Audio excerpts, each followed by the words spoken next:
From project scope to reality. This is how Meler Engineering works. This winder with 2 loading points produces abrasive sanding products with higher profitability. It integrates a marking process with a high-speed 4-head printer, configurable for various article references. The substrates are fed from right to left to form the final product.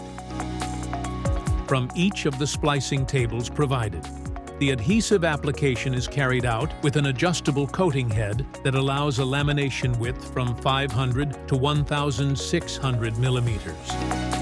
It includes an exhaust system that provides safety when working with industrial adhesives. When the central reel is finished, the reloading is carried out with the help of a removable trolley with automatic alignment.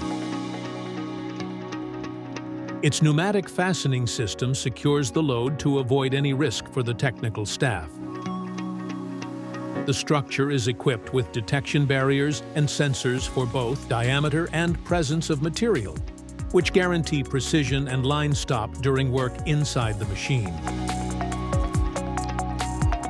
The adhesive arrives from a high-capacity external melter that provides a constant flow for the manufacturing process while the finished product reel accumulates. This Meler Engineering project combines several processes into a single complete solution and demonstrates Meler's ability to adapt to customers' demands and provide turnkey projects.